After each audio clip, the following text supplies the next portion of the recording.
Fruit. Hmm. So the video that we're gonna do is gonna be sometime around Friday or Saturday because Eric is already it's almost um done with the intro. So when he gets that done, we're gonna do it. Yeah, that's fine. I'm available almost any time. I don't do shit all day long. Yo, yo, Proof's like, I Brago, don't do thanks shit all thanks day for listening to long. Eric, yo. It's dope. Oh, Eric, yeah, Eric is dope, The man. man's a real dude. Like, trust me. Like, in terms of what he's doing, he should be way bigger. No, everything Like, takes time. he's talented as hell, bro. Like, you should see some of the line drawings the man have coming up, bro. Like, Coming shit's on, though? dope. Yeah, sounds like it. Yo, Dritz, stop it, bro. I'm admiring a fellow man's skill. Eric Admiring a is fellow man's so skill. good. I don't know. He's like, he should be bigger than he is now. Yeah. Okay, let me switch right now. Yikes. He should be, man. He should be. How big is he now? He's 9 inches.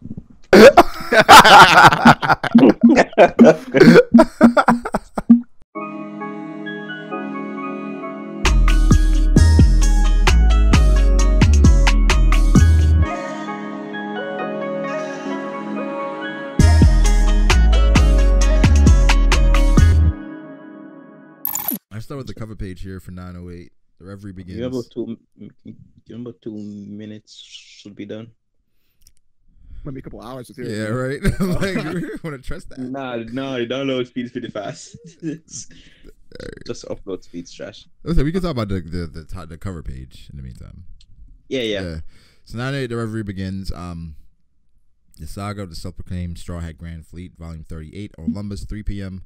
Planning chart for pirating activities. So Olympus, I guess he's trying to have some organization with this pirating, which is, I think, is hilarious. Is he writing down behavioral norms so he can give the pirates He's how writing they down. should behave? He has a planning chart for pirating activities, which it's hilarious. Did you guys care about the cover page? The only thing I care about is that this is the 6th installment of his cover story, which is one more than every single other person of the Grand Fleet, I think. Oh, yeah. Which is like, I mean, like, it's whatever. I mean, as I said before, I've seen other cover stories. I don't really care. But it's kind of like, whatever. why, though? Why is Olympus getting... I don't really know. Like, to me, I would be fine just not getting more Olympus. Just, I don't really care. I don't think Fruit read the cover page. No, that's literally what I was just about to say. I didn't even read it until just right now. I'm just scrolling through it. So you guys curious about his partner Columbus? Nah. And I'm the girl? Nah, not at the moment. I feel like Orlumbus is the least interesting out of all the people in the fleet. He's been the least interesting thing. Pretty boring. Yeah. Almost all of them. Maybe like if you like Bart, that's cool. You know, whatever. Yeah, Bart was pretty I feel cool like with Shanks. she's kind of like literally only there just to like provide ships for like the fleet. That makes sense. I think she did help him plan too. Because he's talking about Columbus. Yeah, no, Orlumbus. Yeah. I was saying. Okay. His purpose. Okay. Yeah. I mean, I like Orlumbus. The cover story, I think his cover story has been pretty hilarious. The cover stories for the most part memorable than those. The giant. Those names, like the guy with like the tongue, always has his tongue out or whatever. That like betrayed Luffy before like they joined him. He's with Adeo. Jeet? I forget their name. Yeah, Abdullah and Jeet. Abdullah and Jeet. Yeah. The two Arabian guys. More memorable than those guys, I guess. Yeah, and then like you think of Bartos. I mean, I guess he burned Shanks. Yeah, that was definitely probably the most important one. Yeah. Wish we would have gotten like 6 or 7 of that instead. Yeah, Leo. And that ties back into the plot as well, because I mean, Shanks probably talk about Bart to the girl say. Yeah, this one guy burned my flag. I think he is one of the people he talked about as well. I didn't even think about that. I'm talking about a certain pirate. I think it's Barto. It's Barto, like, yo, this man burned my flag. I've been thinking about that for the longest, Rube. Like, that's the pirate that he talked about. Like, Barto. Other than that, nothing much to see here. Braga, before we go on, could I say nope? Come on, Dritz, chill. All right, I want to say you guys congrats, because I mean the last installment that we did was absolutely amazing. It was actually great. Dritz, stop, bro. Like in terms of how informative we were in the last installment, That was Just, you actually coming great. on to me? Yeah, you guys got a lot of predictions, right? To be I see. honest. I see what you're Yeah. doing, Lando. You wait till the recording's on and give us head. All right. It's like, I would be proud. yeah, I want I would everybody be to, I want everybody to know what I'm doing here, guys. Let me rock. Yeah, I thought it was really good. We touched on a lot of things that the next chapter covered. Yeah. A lot of people really liked it. So, yeah.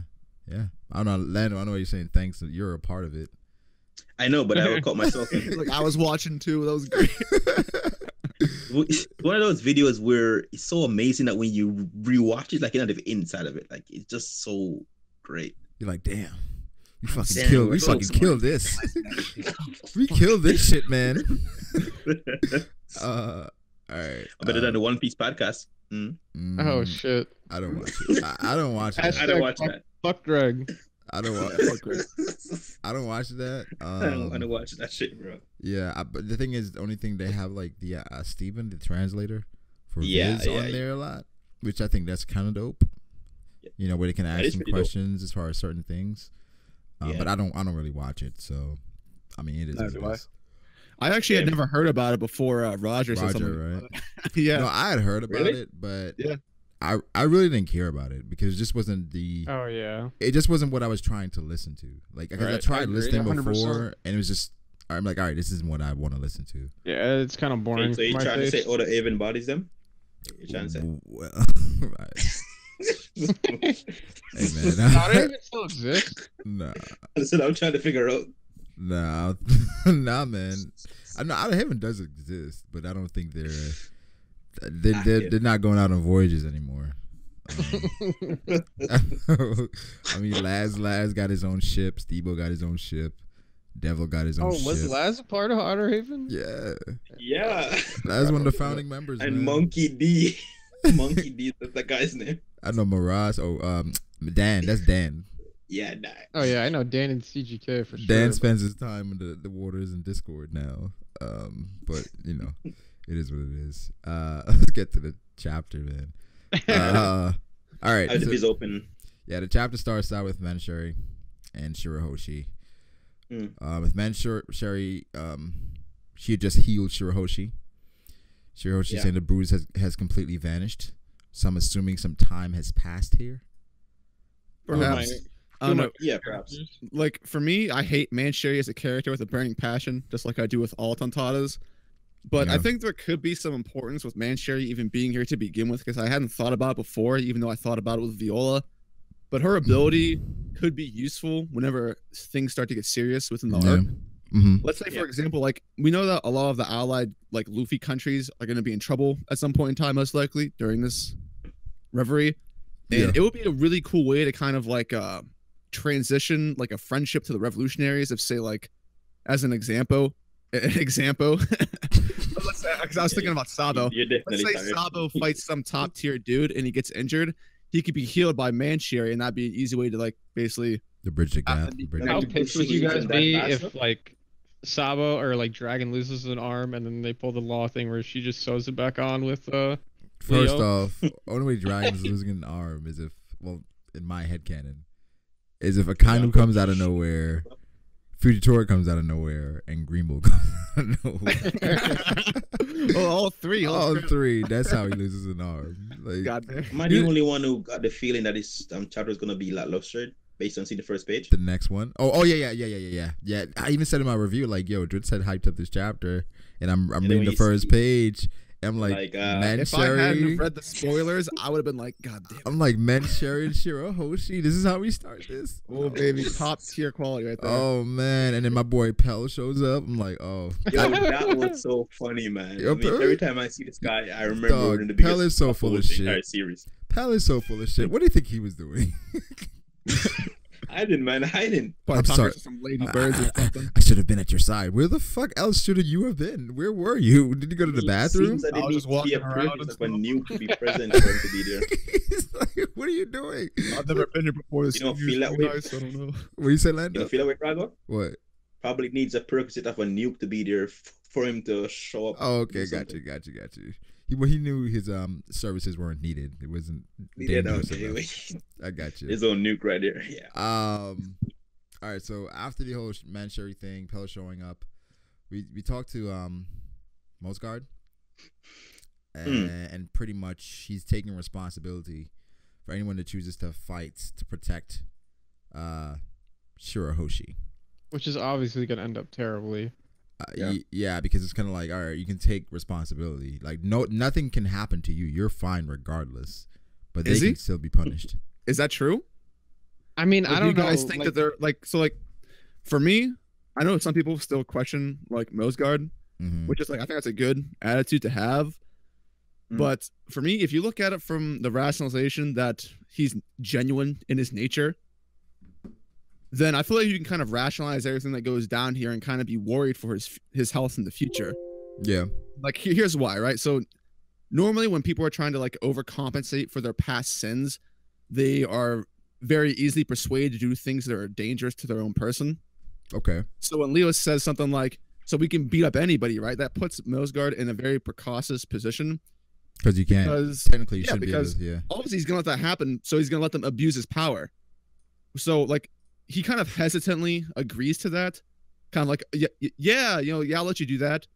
Yeah. It kind of brings into question, like, if all celestial dragons are roughly equal in authority, then how does the Celestial Dragon Society reward and punish and otherwise manage their justice system? Probably the Gorse. Because if there is no consequence for him smashing Charlos's face, then what stops another Celestial Dragon from killing another Celestial Dragon? Like, would that just be fine? No problem at all? Because if that was fine, environment genocide, and there'd be no you couldn't reprimand them for it. Like, right? I would assume a lot of that stuff goes through the Gorse. But yeah, like you said, it's hard to tell what their, I guess, judicial system is at all. Like how their laws work, because what's his name? The dude that was about to capture Shirahoshi, what's his name again? Charlos. Oh yeah, Charlos. Yeah, his dad came in on Kuma with like a bat, like getting ready to fight Mosgard or whatever, right? That seemed like he was like about to throw hands with him. So I don't know. It's pretty weird. Well, I don't think at that time he actually knew what happened, because when Charlos came in, he was like, "Oh my God, what happened? My son." Yeah, kind of thing. I have to check again, but I could have swore he said like I was coming to check on you because I heard something bad happen to you, but I might be wrong. Well, I would say this about Mosgard though. Well, Charlos was saying it hurts that Mosgard. I'll get him. That's one of those guys that doubt Mosgard in terms of how we felt right now, but seeing as though he's been validated by a third party, by them saying he's holding any slaves, I kind of believe that he's actually changed. Yeah, someone asked me that in my last video as well. It was like, so you're starting to believe Mosgard now? I'm like, yeah. I think right now he's probably a product of some accountability and guilt, where he feels so bad, as what I'm just saying, that he will let them abuse his power, and that could turn very, very, very, very bad for him. I mean, he's just using his power. They're just evening the playing field. I mean, if like the worst comes to worst, he could have his status abolished, essentially. I'm sure. With how human he is now, that wouldn't really be a big deal to the other Celestial Dragons. And speaking of that, that's a great segue to the Don Quixotes, right? What they said about them. Yeah. Also, I checked the thing, not to skip ahead like a tiny bit, but on page 6, I'm on Jiminy box, not the actual one, but he says, "Are you all right? I heard about what happened and was on my way to pick you up." Oh, nice spot. Yeah. So. Yeah. I mean, are you safe, my boy? Yeah. On the visit, are you safe, my boy? I heard there was an incident and I came to get you. Right, and he has like a hammer in his hand, so I think he was about to like fight him. Throw down hands. Probably makes sense why I also an invincible slave. Yeah, could be that too. So after the Mosgard stuff, we see a Queen Dowager of the Sorbet Kingdom, Connie. Are we gonna talk about Fujitora trying to meet with King Riku? Was that mentioned in this chapter? Yeah, it was in the page with Mosgard. It was the last thing with Vivi. Oh, okay. Oh, yeah, okay. I feel like we talked about that. I don't know if we didn't, but I feel like there are actually important implications from that. It does, because I mean, it implies that Fujitora trying to do something political. He's not just trying to abolish it. Just by saying abolish it. He's trying to put some evidence. For me, it's like, okay, so we know that Cobra is going to be the target of some life and death situation in the future. I feel like everyone agrees with that. Yeah, sure. Most people think that he's probably going to die, and I would be in the camp that would really want that to happen.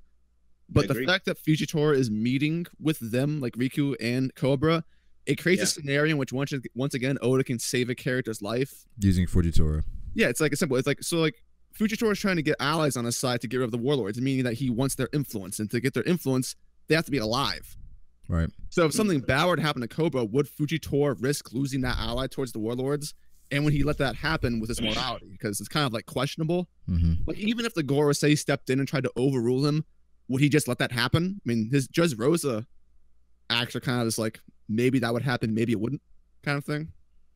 Yeah, I mean, I think at that point, I think he's like skating on thin ice right now. Fujitora, based on everything that happened in Dressrosa. So I'm not sure how much wiggle room he even has, where I think that's why he's going this route, why he's being so meticulous and trying to garner support from other kings, because he knows, like, all right, it's going to take more than just me. But is Riku and Cobra enough for this system? I think more than anything, you need to produce results and show why it's needed. Understand why Riku and Cobra needs to be there, so they can, I guess, testify against the warlords, because they've seen it firsthand. But at the end of it, you need results. Like, whatever you have in place has to work, or has to be shown to be powerful enough to replace this entire faction. I guess it would also kind of rely on like could the voting system. Do you guys believe that Fujitora can actually start a conversation, but somebody else could pick it up later on and actually get the results? Well, the thing is, the kings are there, right? So they're going to start it, right? You see what I'm saying? In terms of him, like, bringing the idea of abolishing it, but failing, then somebody else like inherited his will to try to accomplish the same goal. Well, the thing is, I'm looking. Possible. Well, Fujitora isn't in that room, right? That reverie room. No, he's not. Well, not that we know of yet. Yeah, right. So the conversation is going to have to be brought up by Riku or Cobra. Dritz was saying is their voting system. That's quite possible. Yeah, so it's like democratic, then it's like you need a majority vote. Or right. like, but it would be kind of interesting, like if something like that came down to like the kings, though. You know what I mean? Are you guys familiar with the G20 and the G8? Kind of, not really. I mean, I know what it is. I don't really know much about it. Well, in the political system, this kind of have one vote each, but there are certain countries that probably hold certain more power. So I don't know if it. So do you think the 20 kingdoms? Well, I'm not saying it's based off that, but I'm just trying to say down the political system, like each person might have the same amount of voting power or influence. I'm talking about the 20 original kingdoms, kings. Well, it could be based off that. Yeah, where they have more say than yeah. But then good point, yeah. We get into tricky territory when we talk about Alabasta.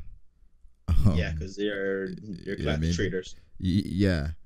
So that could be interesting. That's an interesting point. But when I saw Fujitora send a letter to have a discussion with Riku and Cobra, I was like, I wasn't sure where he was going with it. I'm like, I feel like he needed more than that, but he apparently has a plan, and I can't wait to see that shake out. Back to outside the front gate of the Pangea Castle.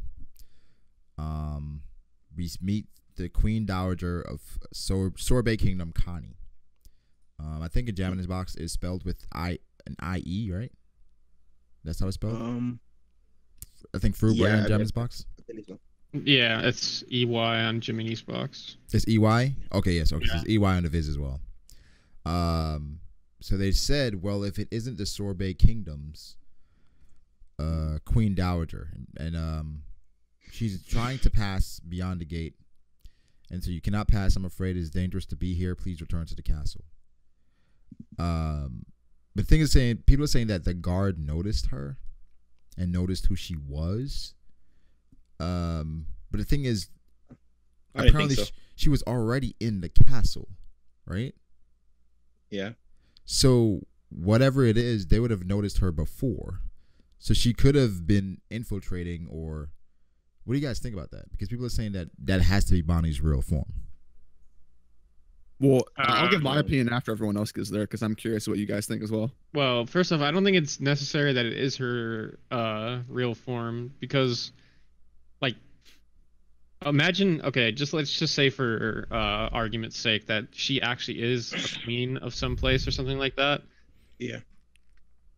Or no. Sorry. Let me back up. It's very easy that she could just be impersonating a queen of some place that is like nobody really knows about. That's like not part of like the 50 kingdoms that are a part of the Reverie. So she might have came in as like impersonating this person, like, oh, I'm queen, whatever, of this kingdom, and then they're like, oh, it doesn't matter, like you can't come up here anyways. You know what I mean? It's a good point. What do you think, Lando? First off, I'll say this. I like the fact that Oda has given the supernovas evolving goals, giving Bonnie something here to do. I like the environmental setting. I mean, the 3 gates, 3 layer security.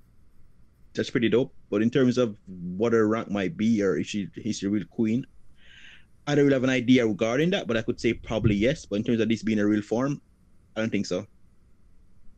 I really don't think so. No, yeah, like I know this is like kind of like a simplistic way of viewing things, and everyone likes, crazy theories, but I just think that the form we see her in all the time is just her actual form. Yeah, exactly. I agree. I don't think this is her real form or anything. I think she's just using this as a cover. Because if she is actually the queen of the Sorbet Kingdom, the Queen Dowager of Sorbet Kingdom, it'll be hard to explain her rise. During like as a pirate, unless she probably pulled like some, can I say, a Wapple, where the Black Drum Kingdom in a small period of time he developed that kingdom. It's too much there to kind of make sense of for her to. I don't think it's her. Dritz, what do you think? All right, so like, I'm actually really glad you brought this up because I feel like this is actually the most important dialogue in relation between Bonnie and Kuma. So the most popular theories out there are trying to deduce whether or not she's the wife of Kuma or the daughter. So for this, it would be like, all right, so the guard recognized her as a person of power. So we know this person or the figure of this person exists within the real world. It's not made up. It represents Sorbet Kingdom in particular. Yeah. And so Bonnie's abilities, as far as we know, I mean, it could be different, but they're kind of quite linear. She can make others or herself younger or older. So I would see this more as like, you could justify this as her being the daughter of Queen Connie, because the old version of the daughter would look more like the mother. Yeah. And as you get older, you usually shrink in size. At least Oda does that quite frequently with characters in One Piece. And so I feel like if you connect that with Kuma, it makes a lot more sense for that to be Bonnie. And also with like the naming system. So like, it's kind of common in royalty and also just in real life for iterations of the same name or slight deviations of that same name to be passed down in the generations. So Connie, Bonnie, pretty similar, but probably not the same person. That's kind of like a daughter mother kind of association you would have there, right? They're named similarly because it's kind of like if I have a name, I'll pass down that name to like my next generation, but it's not always the same because people like to pass on, at least like if I had a great grandfather, I'd be like, okay, I'm gonna name my son the name of my great grandfather, kind of thing. So after Dritz, be like skits. Yeah, skits, and then after that, it's Dritz again, right? The Dritz the second. It happened between family of incest. There are really important implications from this that not many people are talking about, and it's that. So if we assume that this Queen Dowager, which is Dowager means widow, shout outs to Arter. I saw him on Twitter mentioning that. I didn't know that. Yeah. Shout out to Cool in the data chapter. He was telling me that in the chat as well. So if you assume that Connie is an actual real person, then it kind of brings to the question, well, okay, so Bonnie's going in disguise of this person, meaning that the person that actually, is she actually there at the Reverie, or is she not there? And if she's not there, why? Because the Sorbet Kingdom with like a down Kuma still has the right to go to Reverie, and if they don't, what happened to the actual kingdom? Do they exist? What happened to the current royalty? Because if Bonnie's the daughter, then she's also royalty, and if she's missing 2 from the Reverie, then what the hell's going on with the actual kingdom? Yeah. So there's like lots of implications of like what actually happened, what the world government did with that kingdom. Okay. Yeah. You think they probably placed an overseer there, and in some event he probably got taken out, or he or she got taken out. Possible. People were saying, someone mentioned the fact that the Black Drum Kingdom is from the South Blue as well, and that's a fairly new kingdom. That's what I was trying to point to as well. So it's kind of possible that she probably could. Yeah, because I'm thinking Sorbet Kingdom is in the South Blue. So with that, I mean, it's a lot of speculation there, but As far as it being Kuma's wife, I don't think so. No. I also don't Yeah, think so. I mean, Brago has a theory. Wait, did you drop the theory yet about Bonnie? Yeah, I made a video about it. Yeah. Oh, okay. Spire. So we can talk about it then. Yeah, we can talk about it. Okay, yeah. So But I I think haven't watched it yet though, Brago- so you guys could. I haven't watched it yet though. I was planning to watch it sometime. Well, okay. I mean, Yeah. I think the most interesting part of like, because me and Brago talked about it before he dropped the video last night. I think the Oh, most yeah. interesting part of the theory that he put was that a lot of people were saying Whitebeard and Bonnie had some sort of connection from the Marineford thing when she was crying at Marineford, and they thought that she was crying because Whitebeard or something like that. But if you go back to it, it seems more that she was crying because of Kuma and all the pacifistas, because the chapters before that, Okay. they were showing like, The that was the pacifists introduction. were highlighted in the Yeah, chat. that was the introduction pretty much of the pacifistas and Kuma and all that stuff. Yeah. But how does that correlate with she saying she never forgive Blackbeard and go for Blackbeard? No, she wasn't talking. She said that to Akainu. Well, she going for Blackbeard immediately, so she's trying. Hmm? Wait. No, she said it. Yeah, maybe I'm getting this mixed up. When she said it, I think what he's trying to imply is that she ran into Blackbeard. Oh, To she ran to Black. Kind of seems sort Okay. of intentional in that way. I think it's what he's Exactly. trying to say. I thought they see the potential, in my opinion. when she ran into Blackbeard. Did she run into him or was it intentional? Did she stick him out or she just Wait. unfortunately cross parts? Wait, because the thing is, Blackbeard. all we saw was Blackbeard with her. Blackbeard showed up with her, and Blackbeard was waiting for her. No. Waiting with her. She tried to attack him first because I mean Blackbeard even said that if you want to go further, you can become my slave or something like that. So it seemed like she was the one who kind of instigated the incident, at least from my perspective. But then, hold up, let me go back to that. Yeah, I because think we have Yeah, to go go back back. and check Go back to that those. Yes. What chapter was that? because it seems she had a grudge against Blackbeard.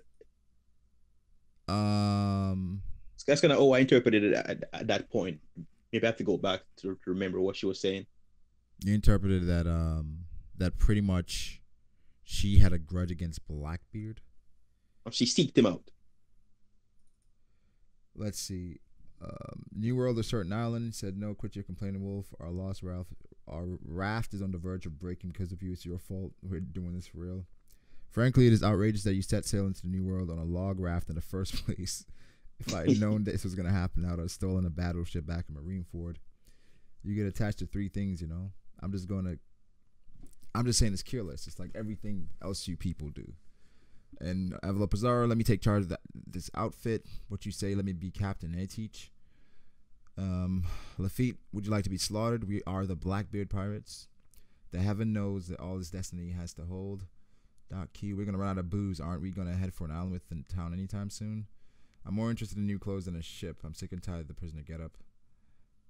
I don't see anything here that implies. Well, okay, just to interrupt really quick. I looked at the wiki and it's a wiki and it's not giving me any chapters, but it does say that it does say in the wiki that she has a grudge against Teach. Yeah, it does kind of imply that in actual chapter. Like she said, I'll never forgive him, and then just say set to the new world. So I don't know if she accidentally encountered him or she seeked him out. But if Blackbeard raft broke down and he got shot on an island, she must have. It seems that way, in my opinion. To counter that, the wiki is historically wrong on multiple occasions. Yeah, After the last Yeah. chapter, so So, That's all- yeah, wait, to possibly blend, I'm notes. talking about. I guess you're talking about the dialogue Bonnie had after Marineford. yeah, Yeah, and then where's that she from? went in, and then she went into Blackbeard. I don't know if she went into him or she seeked him out. I'm trying to figure out which one. So this could imply that Blackbeard has a tie to Kuma's demise. You could see him that way. it's Right. possible he did go and wreck Drum. Right? He could Exactly. have a.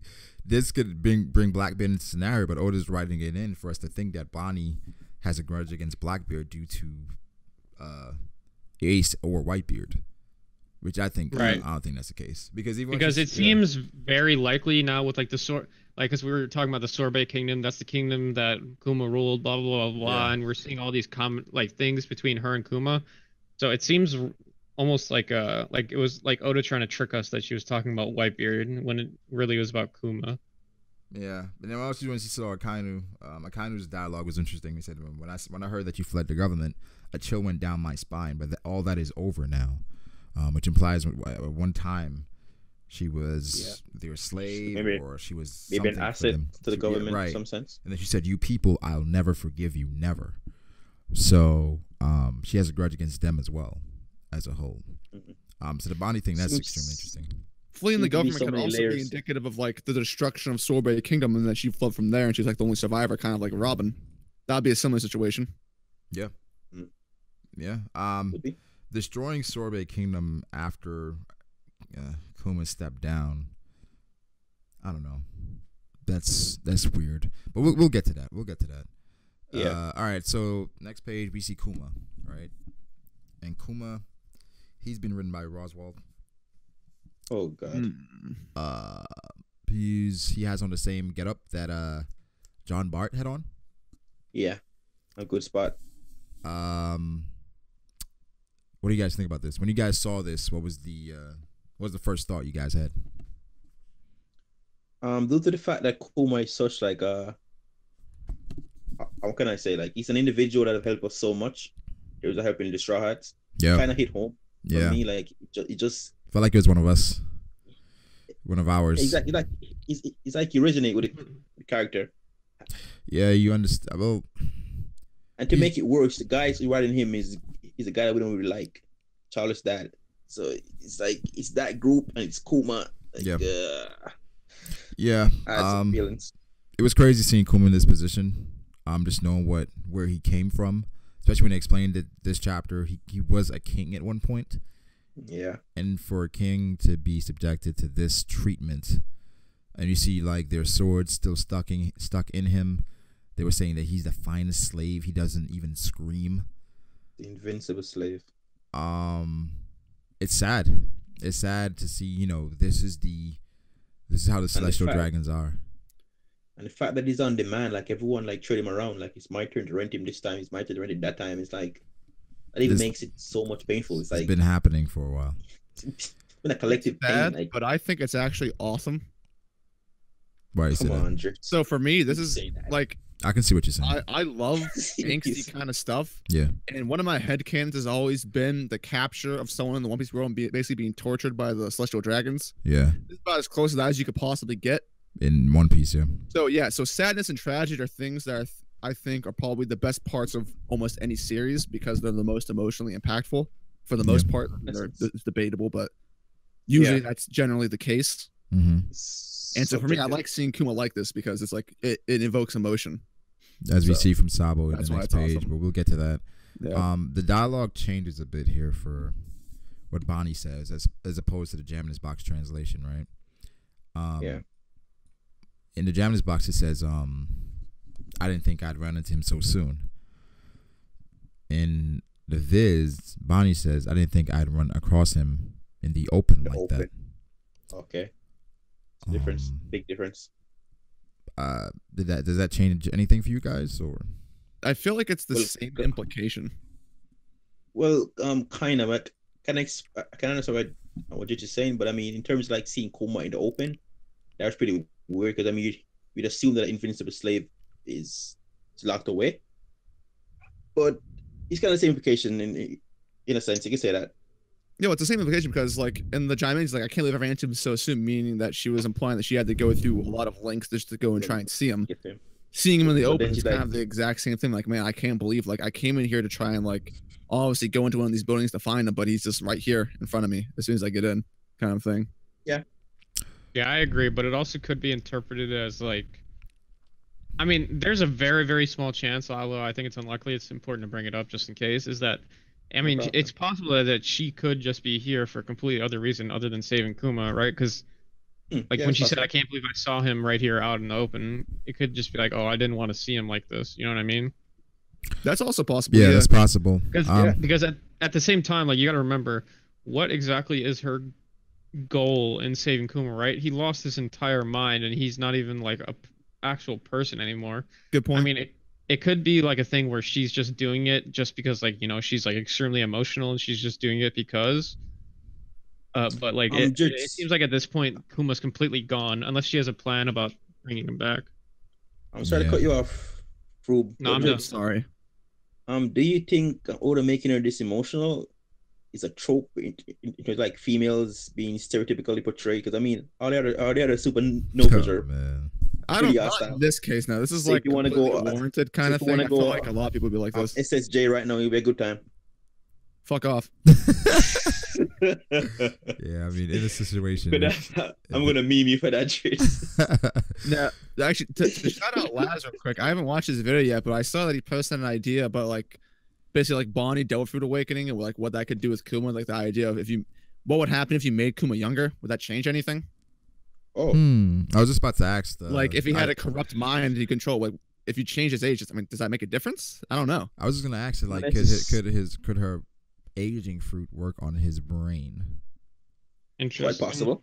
Because like if he's a robot, how does that even work on inanimate objects? Like, what? But the thing is, he still What does has that his do? brain, right? It's just been restructured. Yeah, but like let's say if you put Kuma Restructured. back like 20 years, like how does that actually change the physical body with technology in it?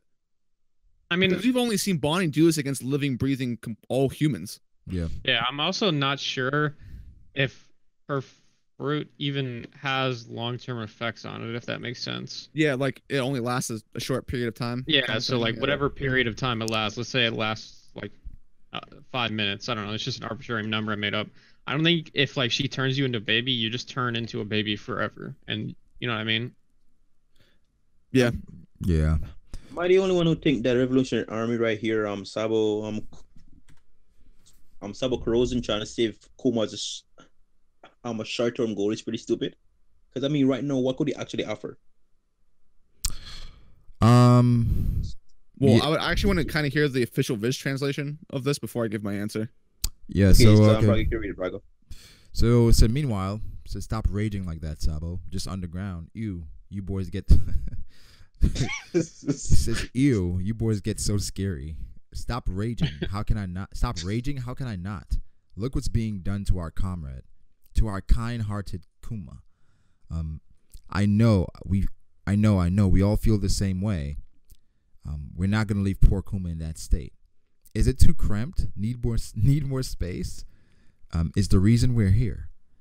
The problem is just freeing him. We won't return him.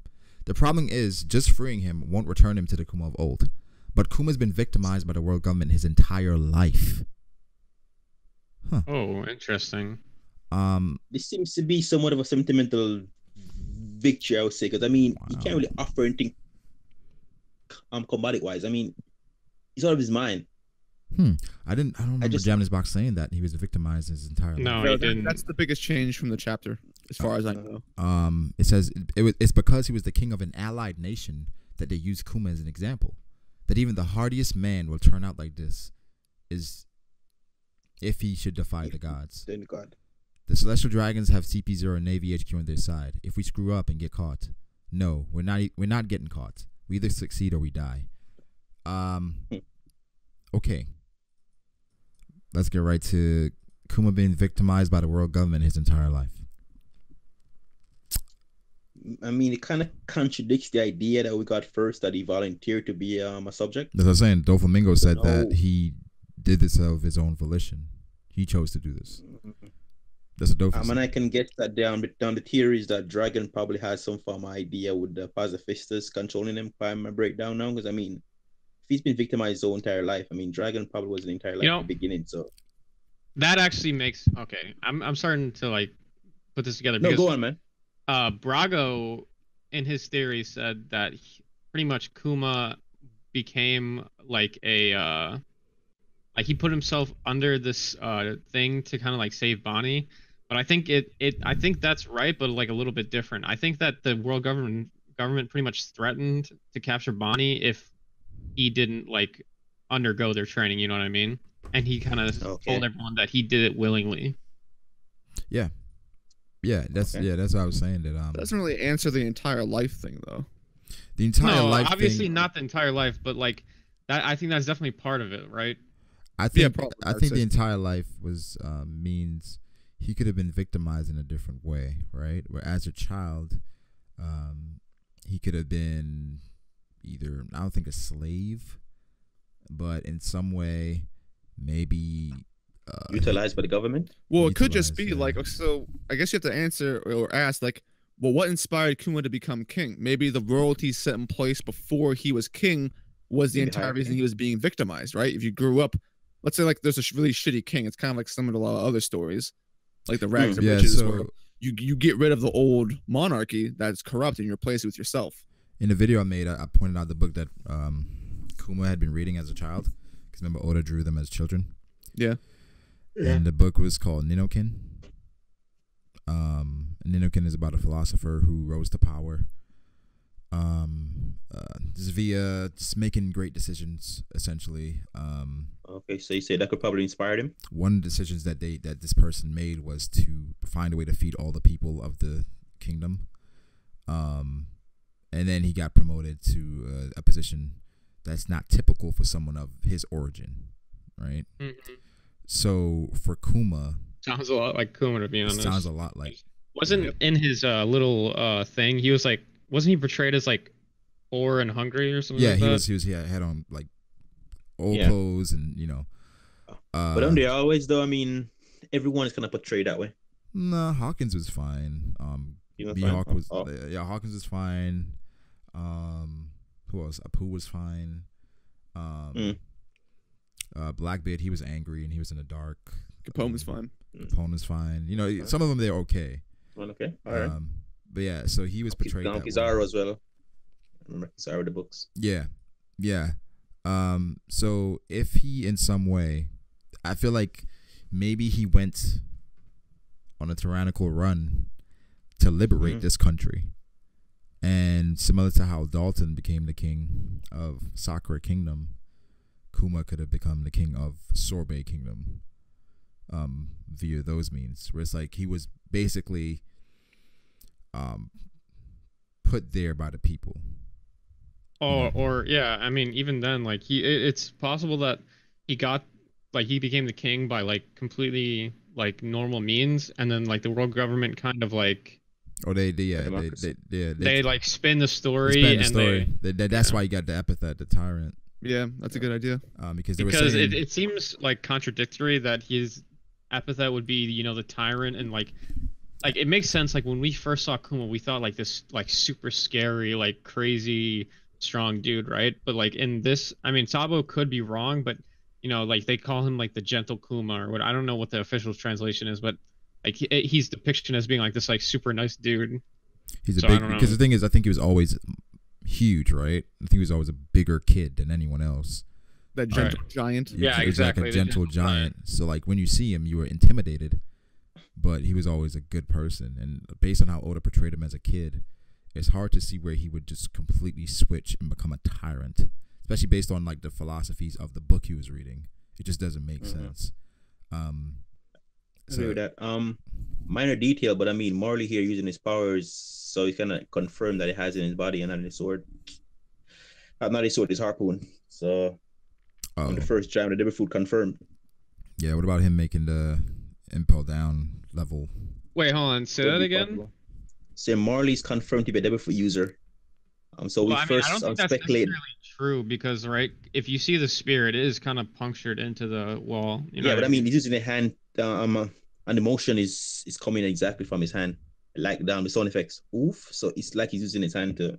Yeah, I guess. Yeah, I wouldn't say it's impossible. Yeah, impossible. Yeah. Yeah. Because I thought it was in the harpoon at first. But no, I'm kind of. It does seem interesting that the harpoon or whatever is like holding it up together. Exactly, it's always inside of the wall. But like I said, for the thing as well with Lindbergh and Doflamingo, the conflicting information we got. Doflamingo even said, even I don't know the type of deal that he struck with the world government, which kind of implies like, okay, he definitely struck a deal of some sort with them, and I feel like they just used it to their advantage by saying, okay, he's striking a deal, like Fruit was saying, so we're gonna use this and say that, hey, this is an example of why you shouldn't mess with us. So I don't know if it was payback for him taking over Sorbet Kingdom, and another king found a way to, get him back for this. But I think that was very interesting that Lindbergh would say something like that after Doflamingo kind of said that he did it for of his own volition, but we still don't know why he did that. Right. So that's interesting. What do you guys think the revolutionaries do here? What do you think their goal is, other than Kuma? Also, Well, Dragon does not fill them in on everything. It seems like. It seems that way, yeah. Yeah. But I'll say right now, Sabo is being kind of emotional. I think right about now it's justified, but I mean, resting Kuma seems to be more like a symbolic victory instead of a progressive one. Because I mean, what can he actually do to help the cause? I mean, his mind is gone. Well, to counter that, I mean, why is Lindbergh there? Lindbergh? Yeah. I mean, he might have certain I feel like inventions that that was could the help. best idea for Lindbergh is that with the renegade group of scientists that were along with Judge and Vegapunk, maybe he was one of them. He defected to the Yeah, I'll say that. revolutionaries instead of that. He can rewrite his. And also, like, I don't know what he's doing with the machine he has. I don't know if it's like wiretapping. It seems to be a Denden Mushi of some sort. Tapping. It kind of looks like a typewriter-ish kind of thing, but if it's a Dendamushi, then it's a Dendamushi. But like, if you wanted to get his mind back, then you would need someone that at least knows somewhat of what Vegapunk knows. I didn't even notice the that only technology. person there. And Lindbergh seems like the type. Yeah. So Yeah, I mean, I definitely think that. But I mean, in his dialogue here, implied that he's probably gonna help Kuma. No, they said they're gonna 'Cause I mean, definitely help Kuma. He's I don't probably think the that's their one who's main trying to say plan. I no. think I think it's part of their plan. I think it's their main plan. I think it's part of their plan. And I also think it's important to note, like, even like we were talking about earlier, the theory that Bonnie might be able to cure Kuma with her devil fruit. I think that she's gonna end up helping the revolutionaries in some way. Like, they're both gonna help each other, even though that they're not directly like planning to help each other. Yeah, that similar goes. Seems that way. Yeah, I agree. But yeah, Lindbergh would be a good person to kind of try to rewrite all the stuff that Vegapunk did, because actually, that would be a dope way to usher in his advance. What can I say? A technological advancement in terms of showing him off. Because I mean, if he could actually do that, that would be pretty dope. I mean, it might be a far-fetched to say he's as talented as Vegapunk, but that's their best shot. can try. As far as I know. Maybe he can't return him absolutely to normal, but he can basically reset his brain to kind of nothing. Or maybe even just like turn him off or something and just like bring him back. Reset. Turn Yeah, him you know, off. it's like if you're gonna like just disable him would be easier. You could fly him out or something. Yeah, for a minute, shut him down. Deal with it later. Yeah. I don't know. So we got some more information. They said the day of the reverie, as a brief reminder, the seas of the world are split into 4 parts by the Red Line, the looming continental wall, and the dangerous Grand Line stretch of sea, of which Luffy's crew is voyaging the portion known as the New World. The world government is a massive organization made up of the majority of the world nations, numbering 170 in total. Of those nations, 50 chosen monarchs gather.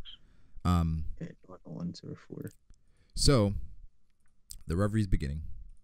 And so once every 4 years here in the Holy Land, for a grand meeting that is known to all as the Reverie. Next page we got the reverie. Okay, so the conversation here, the casual conversation here before it begins, they talked about Wano. They talked about Kaido and Big Mom, and they talked about Luffy. What's interesting is the reactions of everybody that's kind of allied with Luffy. Dalton says nothing. Isabella was laughing. Neptune, ellipses. And Cobra just says to himself, Luffy. We're sweating already. Froob, What's up? are you in the Japanese box right now? Not at the second, but I can pull it up. It's one eye tabs. Why? I think they said that if they wouldn't go after Wano if money wasn't involved, and right here they didn't say anything about that. He just said it's practically a lawless land. I'm wondering that's a big difference in translation. Could you check for me? Let me check. That's interesting. Well, it's first. the bubble that says that is the bubble above Dalton on John Minis. And Japanese? Yeah, so it's the bubble with Dalton in the picture. What does that say on the? Yeah, it says we need money. The Navy doesn't. Oh, we need money. Okay, the Navy okay. doesn't run on thin air. Yeah. And good one in spot. Jimmy's box says money has to be involved for the Marines to make a move. Yeah, that's what I figured. Yeah, that's interesting as well, showing that the Marines and everything they do. I mean, money is necessary, so I understand it. So some of the reasons we wonder why the Marines don't do things where we never really factor that in, or I never factored it in, where the Marines don't make a move on a Yonko. That is a lot of money. Think about Marineford, how much money that cost. A lot of resource, man. There's a lot of resources there, and you have a world to maintain. So this balance essentially is cheaper, it's more affordable, to like to keep this going than to basically take down each Yonko, because you're gonna need your entire force every time. Yeah. So money is important. One would assume that they would have access to unlimited resources because it's celestial dragons, but I'm not sure how much of it they actually have access to in that regard. Like 5 delis. I guess. But I mean, what? How much did they try to offer law for his every fruit? I was just thinking that. Wasn't 5 billion. I think it was 5 billion. Yeah, So, I mean, that kind of give you like a barometer of what exactly they have to spend to the capital. So it doesn't seem like they broke to me. Well, the thing is, if it depends on who wanted this fruit, right?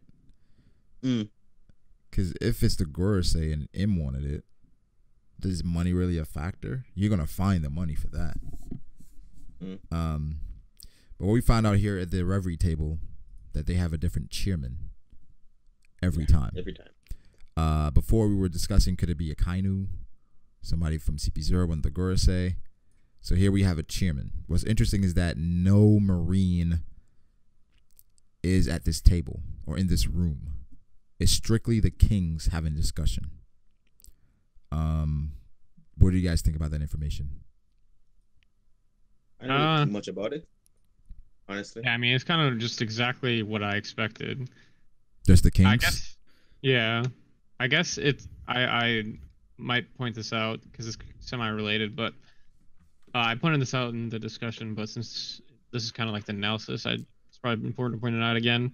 A lot of like the leaders of the nations have like really like super racial like depictions of them. Like so, like the leader that's supposed to be like Uncle Sam. So it's like the America. Yeah, America. And then you know you got like the Hitler looking dude. That's probably Germany. And then you got some dude with a Denmark hat. I mean, we saw people earlier. There's like some guy with a sombrero named Tacos. The dude from China as well has like a Fu Manchu, super like, yeah. So that's just interesting. There's like a bunch of different representations of like different races. And ironically enough, America's leading this one. Leading this one. Yeah. Oda went out of his way to show that, to kind of depict. Do you guys think it's a minor detail or is it important? One of the guests says this should go quickly. Do you think Bollywood would have a reputation of finishing things quickly? Yeah, he has a reputation. Yeah, that's what that implied. Yeah, I'd agree. So yeah, this should go quickly is interesting. But then someone said right after that, even with 7 days, there's no end of topics to discuss. So that's interesting. Going off what I was just saying, I wonder if like they're gonna depict America as like, I don't know. Like they might try to depict like a super like American stereotype. I'm not exactly sure where he wants to go with this. Start eating a cheeseburger. No, not even that. But like when he says this should go quickly, like maybe he's just like. What's the American stereotype here? They could do. Well, like maybe that's what I'm saying. I can't exactly think of like maybe, but one of them maybe it's like he just decides to like patriotic.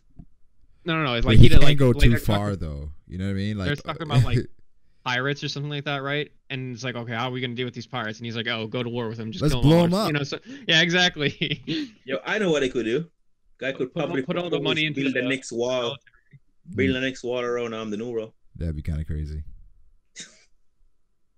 Yeah, I don't know about that. I definitely think we're gonna know by next chapter though, because I think the next chapter is gonna be like mainly focused on like the topics that they're gonna talk about. Yeah. Yeah. All right. So the final act of this, we see the Gorosei. This says so the meeting has begun. They say that Cobra and King of Alabasta desires an audience with us. So this is the Gorosei speaking. So Cobra has already requested to speak to the Gorosei.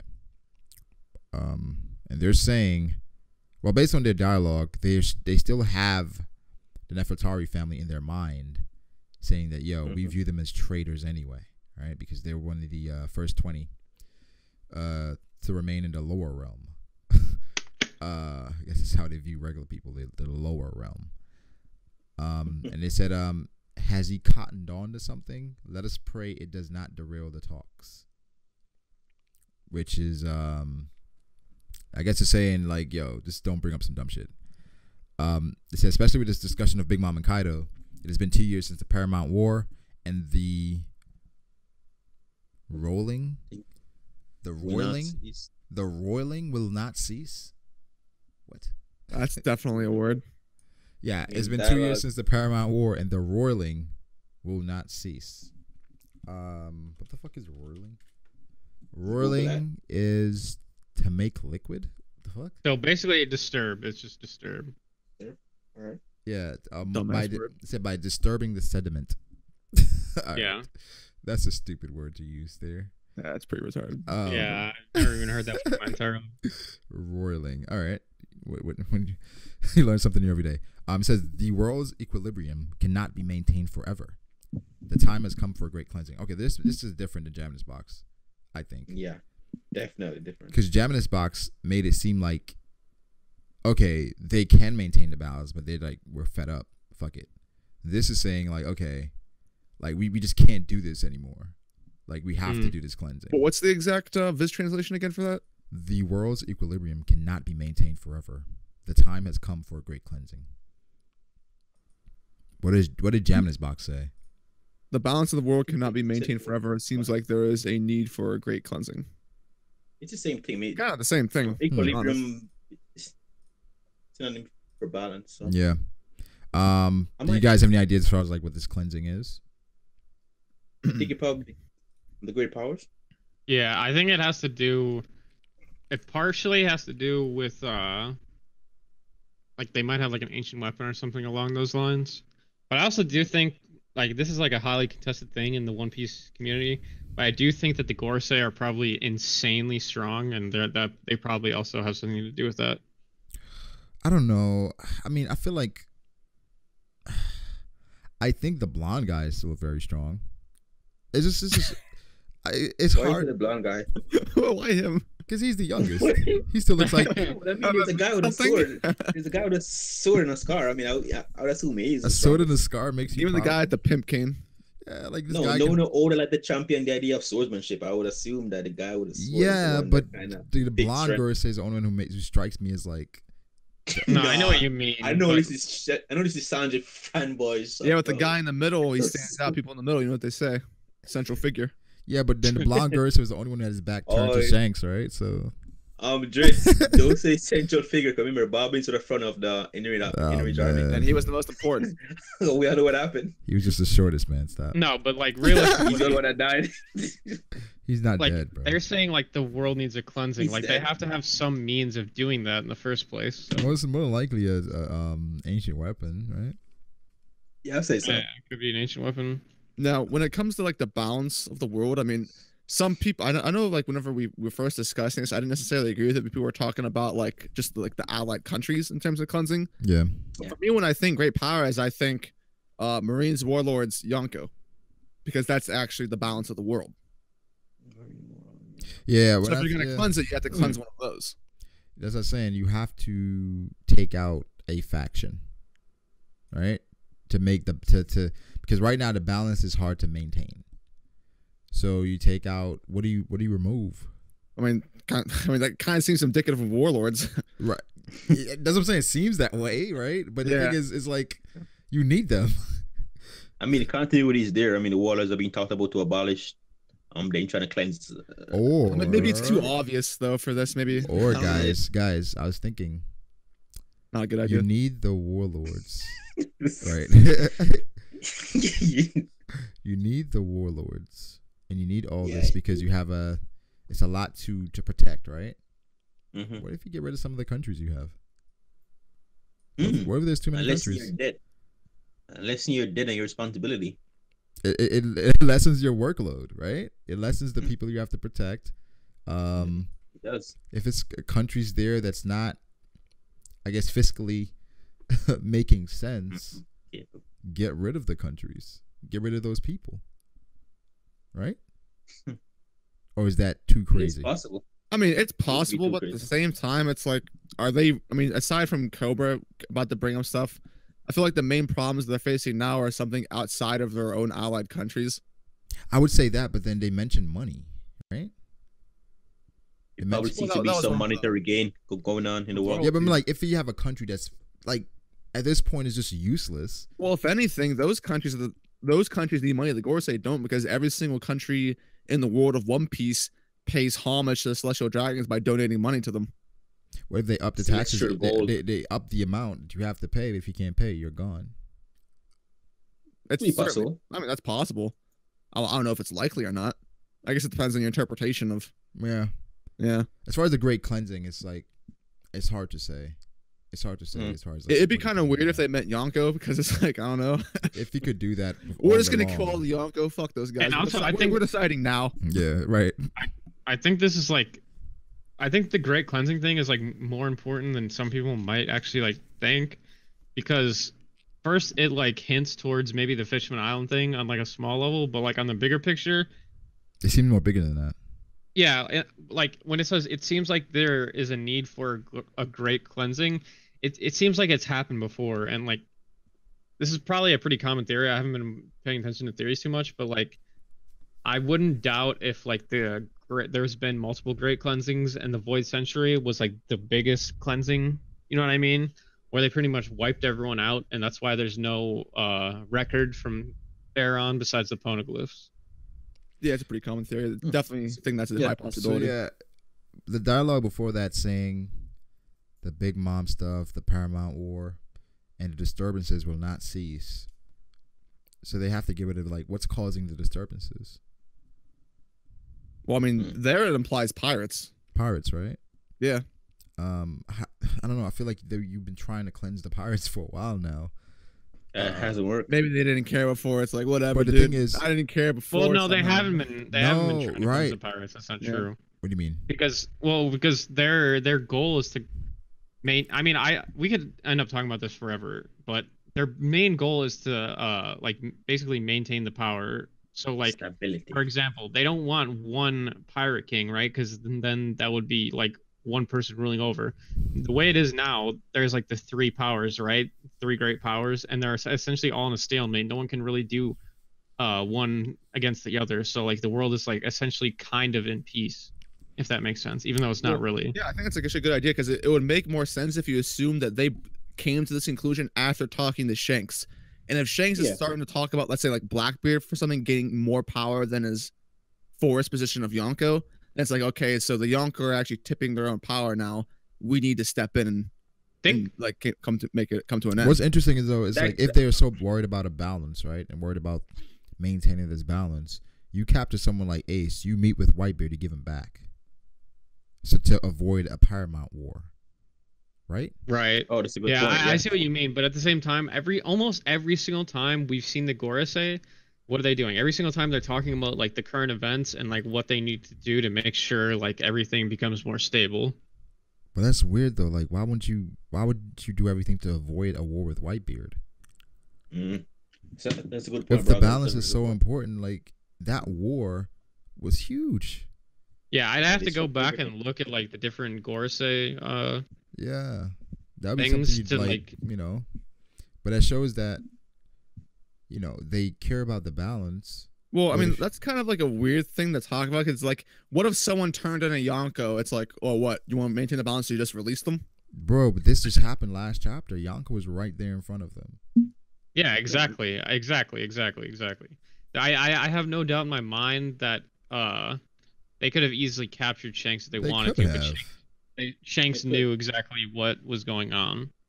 Which, yeah, it's weird, man. It's weird. Where it's like, it seems like sometimes they dabble in everything, then sometimes they leave it up to the Navy. Well, I think the only contradictory thing would be the Whitebeard thing. I don't know. I'd have to think more about that. I mean, that could just simply be a plot hole. Yeah, it could also be a plot hole. Yeah. We all know that pre-time skip, like Oda. Yeah. There were certain things about the story that Oda actually hadn't decided on. No, but even then, like when we first saw Shanks and Whitebeard meet, that was like the first time we saw the Gorosei, right? They were talking about like, oh my god, two Yonkos are meeting. Yeah, they didn't want that. Yeah, they didn't want that. But then they said, yo, forget about that. Let's worry about the Shichibukai. Shanks is not someone to cause a disturbance in the world. So they were more worried about like after Crocodile got defeated. So Yeah, and they keep a large eye on Luffy now. yeah, and that back then they even said, "Yo, we got to stop this guy." And then they didn't do anything. And well, I don't know if they didn't do anything. It's like Yeah, at that anything point, major. but the thing is, you got to think about the interference that they got from people within the Navy. It's like Aokiji could have been captured Luffy. Oh, you're right. Garb could have been captured Luffy. But they didn't. The Luffy has been kind of getting lucky. Just say it, Brago, the plot. He's been getting lucky, man. He has the will of D. All The right. plot. All right. After the Gorosei dialogue, we see the person from chapter 906. Was that 906? Yeah, 906. 96, yeah. There's someone bowing here. I'm not sure if that's one of the Gorosei. I don't think it is. I think it seems like a servant. A servant of some Yeah, it sort. seems to be a dude. I don't know. That's Oh, I know who it is. People are saying that's Shanks. It's It's Shanks. Oh my god. I got Kamino Yeah, Shanks. people need to stop with that bullshit. That's weird as hell. I don't know where the Shanks They thing say came from. they're the sword, so probably Shanks. So I'm saying, The why sword would that the Shanks? guy was using. It's like, yeah, Shanks just gave him a sword to go fuck around. Right? Why would Shanks be the one saying, "Yo, they have arrived"? I don't know, man. Guys are crazy. Also, why would Shanks be stabbing the pictures for this dude while he's looking at Yeah, I don't know. like, oh, you didn't need these, right? It's so stupid. It's so stupid. And I like Oda is teasing Blackbeard's bounty. Like, I'm intrigued, bro. Like, I really want to see what's going on. Yeah, he's teasing Blackbeard's bounty and his beard as well. Beard. Yeah, he don't shine of his beard He's either. not showing his beard. Yeah, major reveal for the beard. Yeah, the beard is. The beard That's is very real. important. That's critical to his character. what color do you guys think No, for real Blackbeard's? though, Chits. That's gonna be dope, Jerts. I It's mean, probably gonna be gay seriously. as fuck or something. It's gonna be stupid. Like Oda does this from time to time. Like, remember Judge's eyebrows? Yeah, hasn't been shown yet. It's stupid. It's just stupid things that he just hides. Fruit, were you saying something? No, I said, what color do you guys think Blackbeard's beard is? Probably blonde at this point. Black, Yeah. Like tie-dye. black. Yeah. If anything, Oda could represent it like it was in real life, where his beard is smoking. Man, That I would was be rereading pretty dope. a few chapters, and what struck out to me was the last time the Shichibukai, last time they met, right? It was like Dofi and Kuma showed up, and they're like, "Oh man, 2 out of 7 is here." Like, That's pretty good. That's pretty good, right? And then Mihawk Yeah. pulls up. They're like, "Oh snap, we didn't expect you to come as well." And out of nowhere comes Lafitte, right? And Lafitte is in the window. You have Sengoku and all those boys there. Well, first off, Doflamingo was fucking around with some of the Marines, right? They were having to choke each other. And then Suru was like, "Yo, Dofi, yo, stop this, yo." He said, "Be a good boy and stop this." And then Doflamingo's like, "I can't get anything past you, Suru," and continues doing it. Then Sengoku walks in like, "Yo, Dofi, chill, or I may take this as like you are declaring war against us or some shit." It's like, what? That escalated quickly. But what bothered me was like how casual they were with Lafitte showing up there. it wasn't anything. Huh? Like it wasn't anything. Like it wasn't nothing. Like a pirate was just there, and they were like, "Oh, that's just Lafitte. He's like a former sheriff. He was like overly violent." How we got there? They didn't even question. They didn't question that. Well, it's like they're like so ridiculously cocky. It's like, oh, look at this bitch. It was so weird to me. Like it was Marijoa. Exactly, bro. Like that's an insane feat for Lafitte. And Lafitte shows up, was like, "Yeah, I have a recommendation." And it was like, "Yeah, teach whatever." It's like, "Oh, by the way, we're the Blackbeard Pirates. Remember that." And they talked about Blackbeard. It was like, "Oh, he hasn't done anything of note yet." And he was like, "Yeah, we're working on that." But remember our name. We're the Blackbeard Pirates. I just thought that Do was you just think that really might come into interesting. place sometime soon, where Blackbeard could probably infiltrate anywhere? Because I mean, If you can get Lafitte some- was able to infiltrate Marijoa. Marijoa, why wouldn't Exactly. Blackbeard? That's what I'm saying, man. It just seems so weird. So I was just casual. like, how didn't they care about that? I mean, it seems pretty. He also- The Revolutionary Army can just go fucking hide underground. Oh there. my god, bro! I was pulling my hair. I was like, how are they so casual about this right now? But I mean, you got to remember that like fucking not everyone can just infiltrate. Like there's some super OP infiltration like abilities in One Piece, I hear and you, but Lafitte might be one of them. they didn't even I care mean, about he it, has bro. hypnotism, but I mean, still, I didn't even kind of question how he did it. Like, No. just like They're like, oh, that's just Lafitte. This is the sheriff. I'm like, what? That's a big deal. he just get past everything and Which means Blackbeard can do this as well. Exactly. That's what I'm saying, man. Oh man, that's crazy. Anyway, back to Im-sama. You have Shirahoshi's picture is stabbed. Luffy's bounty poster, Blackbeard's bounty poster. I think this implies something's going to happen to Shirahoshi or Fishman Island. She's a main contender to be the light. We see Vivi's picture is in Im's hand, going up to the empty throne that supposedly no one sits on. Then Im sits on this throne, and you have the blonde girl say, "Oh, great Imu, the 5 elders are at your service. Have you decided upon another light to be erased from history? Simply state the name you wish stricken." And Im looks down with his Zunisha eyes. Brago, Son of Zunisha. Before we go on, Brago, Yeah. I remember who said this, but who said that Im had Vivi picture because he was jealous of her beauty or some shit like that? That was Steve-O. He was retarded, dude. I don't know what Steve-O was on. Yeah, speaking of the picture, that's actually Vivi's current getup. So like last chapter, right? There's just people taking the pictures. Yeah. So it's a recent picture. Of everyone. So he got those pictures from those people. Oh wow, that's pretty dope. Yeah. So you probably think he's probably saying that here is prettier than his, or some Nah, shit? Alabaster's fucked. That's one thing I got from it. Alabaster and Fishman Island are fucked. Definitely. I think more so Fishman Island than Alabaster. I guess it depends on how you look at it. Because if you look at it like he has all the pictures and it's like eliminating the ones that you don't care about, like what's the highest priority. All of those ones are damaged in some way, but Vivi's remains intact. So maybe Vivi's the highest priority in terms of your target. Could be possible. And then Shirahoshi's the next because she's the second least damaged. But I just find it weird that you prioritize 2 females over 2 D members. I mean, Shirahoshi is Asian weapon, but I mean, still, Blackbeard and Luffy have so much potential. Well, we saw the Gorse. They talk about how the Alabastas are considered traitors. This guy's at the head honcho of the entire thing. He'd probably take traitors more. Someone trying to take them out, though. Yeah, it's possible. Maybe it's time to get to kind of reel out Depends Alabasta. they prioritize more, but if it was me, I would prioritize the D members more. I mean, it's kind of one of those things. Prioritize the D more, Orlando. Yeah, that just got weird. If Shanks actually mentioned Blackbeard rising power, I think it'll be a fit-in for Oda to like do some continuity where Blackbeard is the one they target. What I'm thinking about right now, you ever seen an employee, right? That they're always late, they're not doing their job well, but they're just like the employer can't be bothered to fire them. And then until they do something, then they're like, all right, you've been fucking up and you've been fucking up anyway. So like it is what it is. So Alabasta may be that. Where Alabasta, they're like, all right, we know you're traitors, we know you're the people that did blah blah blah. But now Cobra's coming and asking about the poneglyphs. It's like, come on, bro. Like, how many nonsense can you do? You know what? Well, the interesting point of that is that they don't know what he's going to ask about. So they've already, before that, they've decided already. So Alabasta hasn't actually done anything. No, but they're saying he caught on to something. I don't know how, but let us pray it does not derail the talks. Which is kind of like, yeah.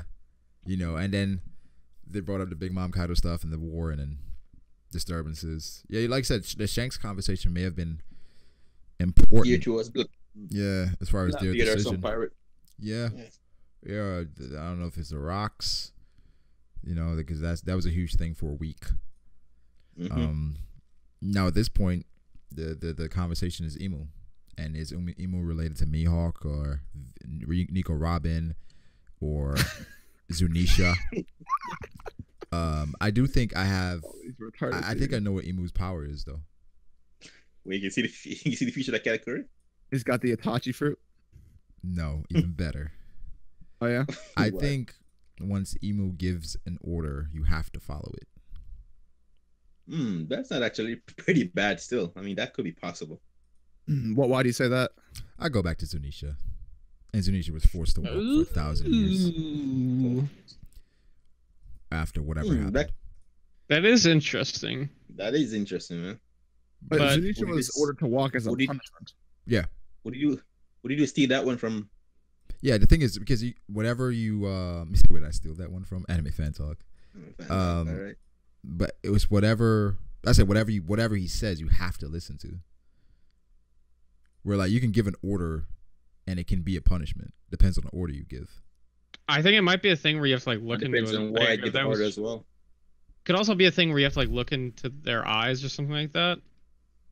Because I would like like if you're under his like his spell, I guess you could say, like your eyes change, which is why Zunisha would have the same eyes as him. Oh, that's possible. That's okay. That you know what I mean? Yeah.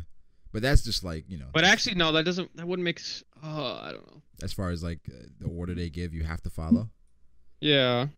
Because so then would this be like the ultimate highest echelon of like the voice of all things, essentially? Pretty much. Like, that's the idea, basically. Yeah. Right now I'm currently making a video about the Gorosei. Do you guys have any idea how they're selected? No. For me, like why idea, 5 elders? Oh, they're just people selected from their countries. They're yeah.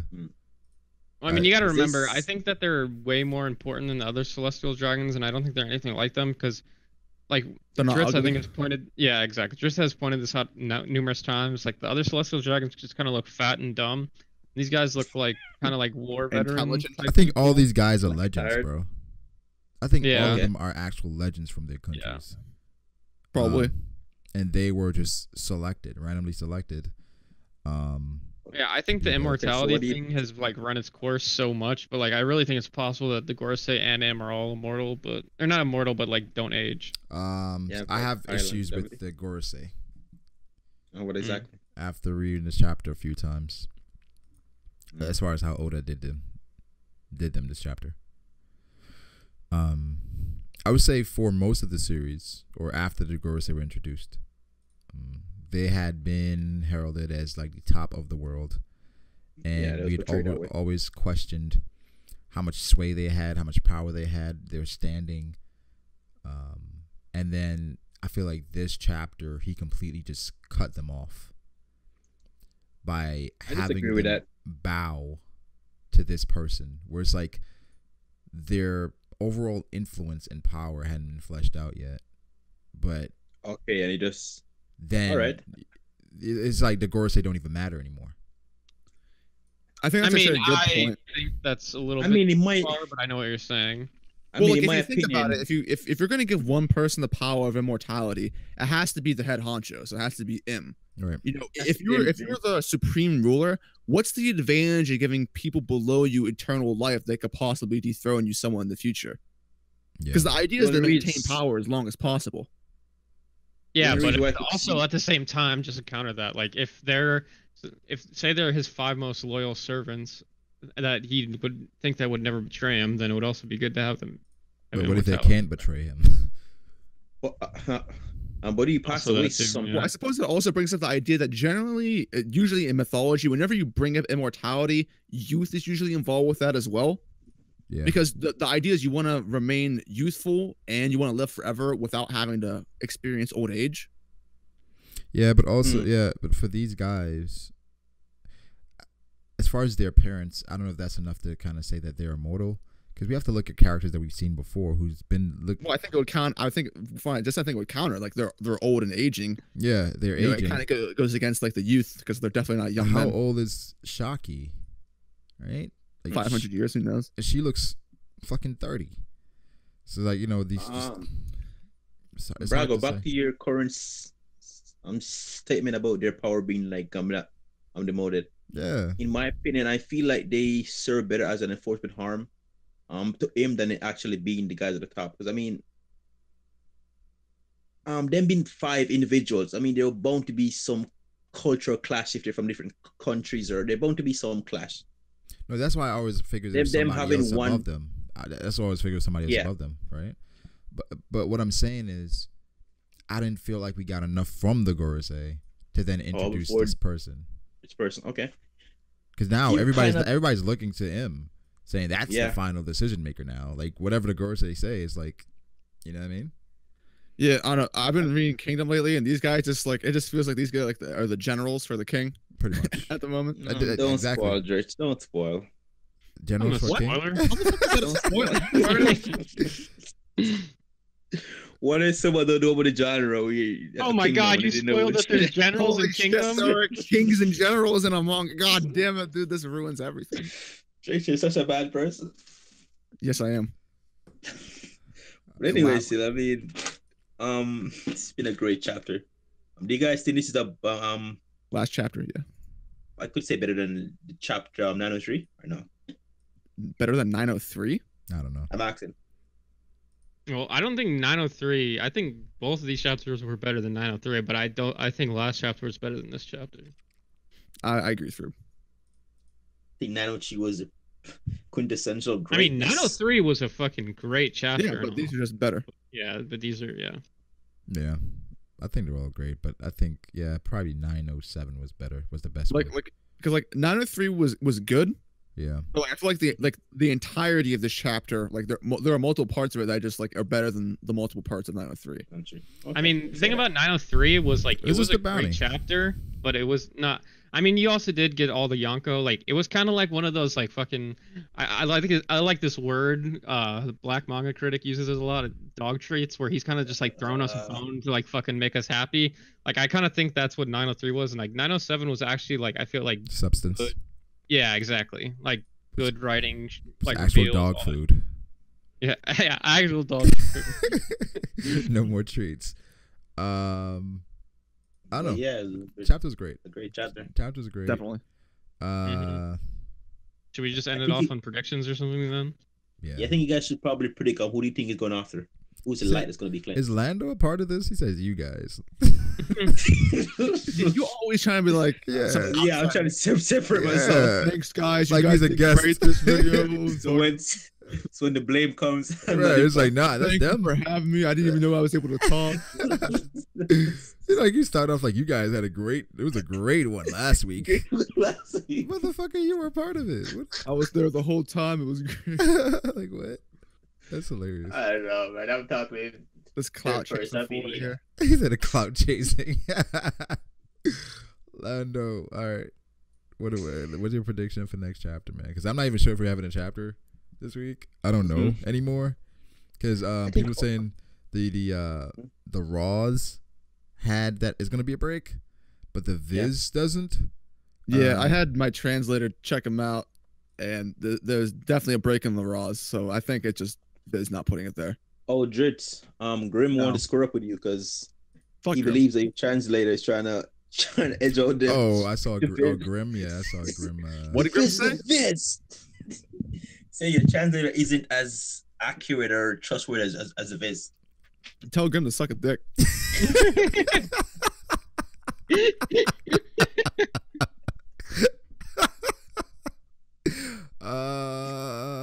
Yeah, I'm sure you hear that.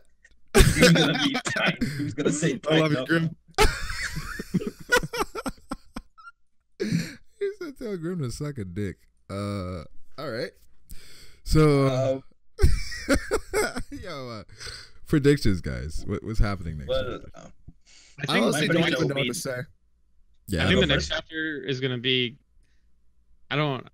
know. Let's talk My Hero. No, I was trying to find a good word to use because I was gonna say the next chapter is gonna be lackluster, but I feel like people are gonna fucking jump on my throat for that. But I don't think the next chapter is gonna be as hyped as like. This is a jump the down other your chapters. throat. Yeah, whatever. Whatever the fucking saying is. Down my throat. Yeah, I don't think you want anybody jumping down your throat. Go ahead. Be I'll say careful. this. I'm good, Dritz. No, but I think it's gonna be mainly like the political talks, and then I think we're gonna get like a little bit of the M or Gorosei at the end, and I think a decent amount of it. I think it's gonna be interesting to a certain extent, but also kind of like I don't know, just kind of like a necessary like I want to say transition chapter, but not really transition chapter because it's kind of like the meat of the arc. But it's like gonna be like we need this dialogue to happen next chapter, and then it's gonna start picking up again. Frup, how happy would you be if we saw Zoro. Zoro this chapter? I'll be dying, bro. I don't know why the fuck Zoro would be in the next chapter, but that would be pretty fucking fire. This Wano. Yeah, this is a cutaway real quick. Yeah, just one panel of him looking like, huh? Are you lost? Like, I don't Yeah, know, Zoro just walks into the reverie like, what the fuck am I? Like, are you guys lost? Because I was reading. What was I reading? Yes, we're reading Sabaody. Sabaody, yeah, and he's in front of Charlos. That was so insulting. Like, are you lost? He's like, "Are you lost?" And he's lost. Yo, all the other supernovas like, what the fuck is he doing? Like, Zoro's like, yo, why is nobody in the road? And then Zoro's like, yo, are you lost? Zoro's like, are you lost? He's like drinking too, just walking. Right. Yeah, drinking sake. Yo, then Zoro's about to cut this nigga up, yo. Yo, Zoro's about to get rid of this dude. Yo, Apu dialogue was crazy. This guy Bloodlust is crazy. And someone mentions like if he's like that, I can imagine who his captain is. It's supposed to be an indirect hype to Luffy. Yeah, it was. And then we got to after Luffy punches Charlos, Zoro's like, yeah, my sword didn't get my sword didn't get to hit him. And then what's always overlooked in this Sabaody archipelago was Usopp fucked up Roswald. Exactly, like he fell. Usopp fell on Roswald. No one cared. Nobody cared about that, but he fell on this dude. Yeah, it's actually so funny that like the Celestial Dragons are like so serious and like evil, but they're just used as joke characters all the time. Yeah, like Usopp just fell on this dude like, I'm sorry. Yo, Sabaody was great, man. Like it was fucking. Yeah, but it's one of the best arcs. Like this, I think it is the best arc personally. It kind of reaffirmed my feelings about Kid as well rereading it. Yeah, it's gonna have a big role. Yeah, where I thought about Jaya when everybody was talking about like going up to the sky and about becoming Pirate King. Everybody was laughing at Luffy, and Kid pretty much said, if anybody laughed at me when I said I want to be Pirate King, I killed them. Yeah. And then he had the dialogue about, at this point, if you don't feel that way, then you won't make it much further. Let's meet up in a new world with him. Yeah. That's what I'm saying, dude. Luffy and Law. He said he was going to be Pirate King, and then he tried to kill him, but didn't. But he's going to kill him in Wano. Yeah. Oh yeah. Back to the chapter, guys. I'm surprised no one said that Im probably was best swordsman in the world. I've seen her use a sword to cut up. What? There has been. What have you, bro? No. What, people said that? Yeah, there have been theories about that. 100%. Oh my god. There have been theories saying that Im is the best swordsman. Yeah, you didn't see Flying Panda's video? Oh yeah, Panda did make a video that way. Oh my god, Panda dilute so many content, bro. Yeah, Zoro. I actually like that because that means that Zoro's actually gonna defeat the final villain. Yeah, of course you like that. I know Fruit would like that shit. Yeah, I know. I mean, I get it. I get, why you would make a video like that because, it's interesting topic. No, yeah, but I mean, it is some. I guess every time you see some strong guy, it's like that's the strongest weapon you see. Okay, honestly, like I'm pretty sure that anyone that makes those types of theories even thinks that their theories are just fucking silly. I think they're just doing it for views. Yeah, it is reviews. I mean, yeah, but the thing is, man, that's YouTube.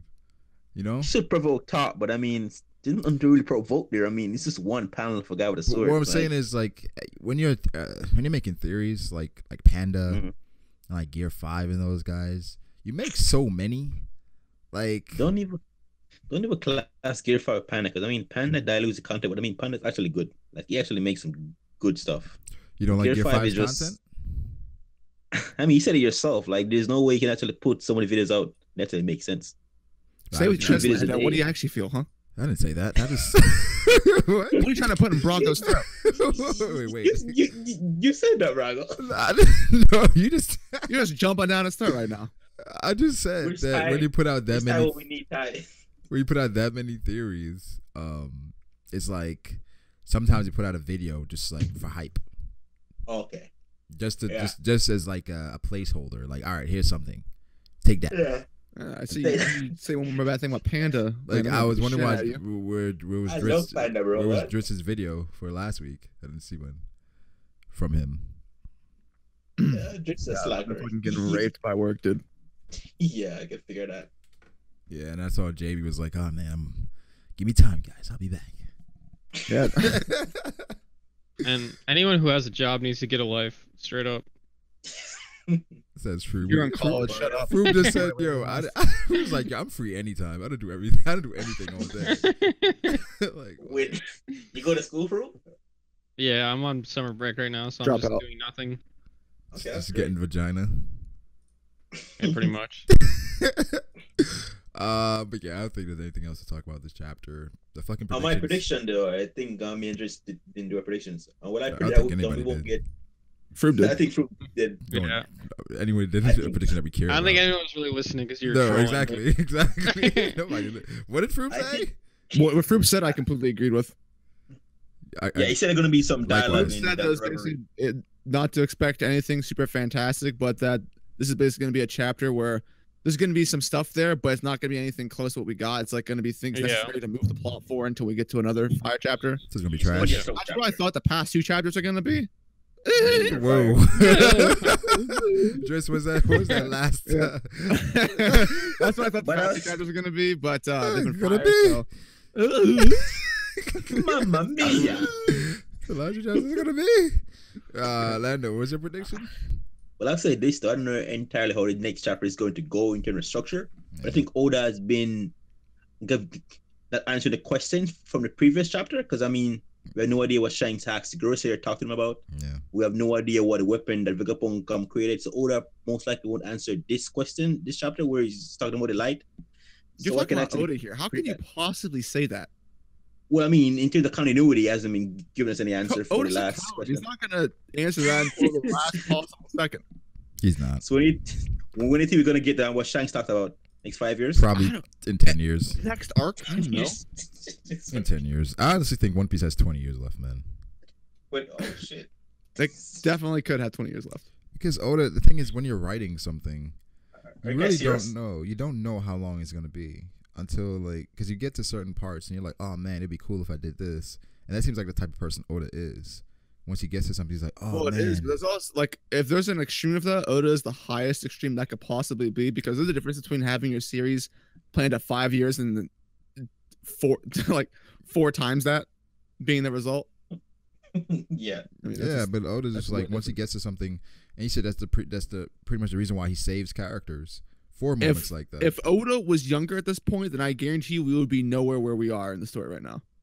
yeah, Yeah. he would Because Yeah. Oda's trying to do this before he dies. Basically, it's like that's the he would have delayed it a lot before more. he's 50. That's what he said. Before he's 50, he wants to try and finish One Piece, which is 10 years. How old is he now? 40. He doesn't. Nah, he doesn't get fucked with that. Oh shit. Yeah, so because like if Oda could do exactly what he wanted without having to rush the story, he's already combined at least 2 arcs that were 4 arcs. Tantara's Yeah. that was supposed to be a separate arc, and then there was supposed to be a Agreed. fire island and an ice island, but that became Punk Hazard. Yeah. That's Yeah. because it was So it's already 3 arcs we lost. So Oda had to just combine, which it didn't really end up working out that well, but Yeah. I So. think I heard something that he actually planned for Virgo to fight Zoro. Oh, arc. did he? I thought Ty said that. That's your source. who to fight Zoro? I think I heard that somewhere that he actually planned for Virgo to test Zoro's Horrible Haki. Where I heard didn't that. hear anything about that Yeah, at definitely not. all. Oh, that- At all. Yo, if there's a break this week, let's talk about the Ace novel this weekend. Oh, Oh yeah. actually, I Oh forgot yeah, I to talk completely about, agree. J. Cole's fucking trash. I feel like Froome, every opportunity he has, he yeah, he shits on said J. that. Cole. He just shits on J. Cole. I'm gonna ask you guys for a favor though. What's Oh, God. the favorite, Lando? I'm gonna debut my new No. fire intro. So I want you guys to forward and we can talk about Calico's strength. Yo, this intro better be fire, Luffy. man. Yo, it's fucking amazing, bro. Like no idea. He just messaged me something. A next line in man, it's dope. Nah, I I'm saw expecting I saw trash. the tweet. I saw you tweeted Yeah, it. it's fantastic. With bro, like- Katakuri is attacking Killua, Killua's dodging it. Stop it! What's up, bro? I saw. Yo, stop spoiling me, yo. I mean, he posted the raws. But no one follows the guy that much, bro.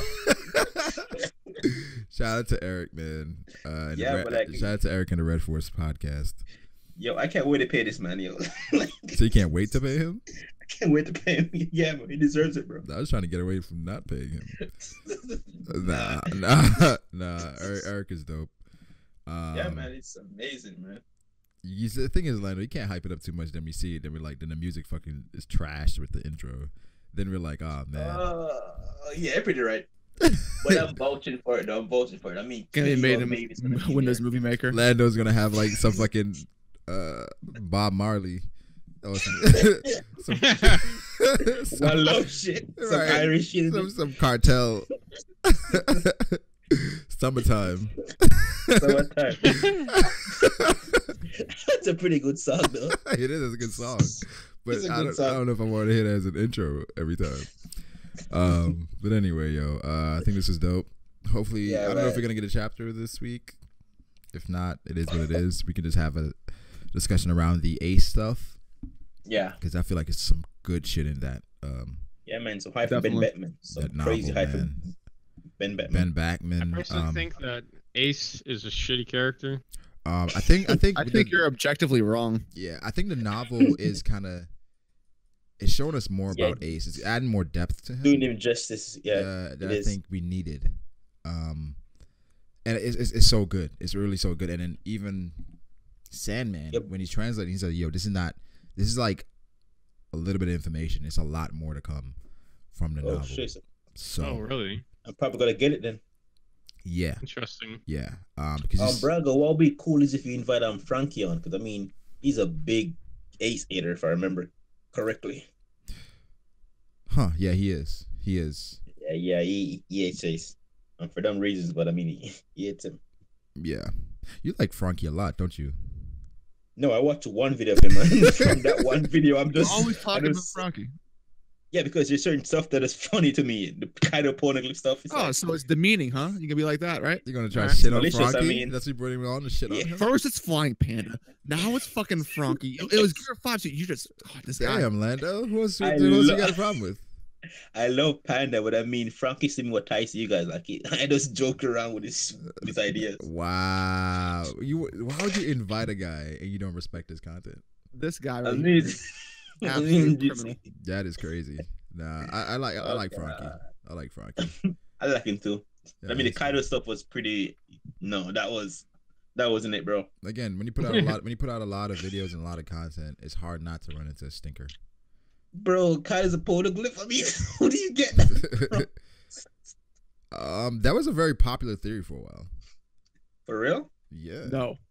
It was not popular in the terms that people believed it. It was popular as like people believe that? Yeah, exactly. It was like around the it was around, but you know. I thought Frankie created that theory. Nah. Oh, okay. Look at I see differently now though. All right. So now you respect him?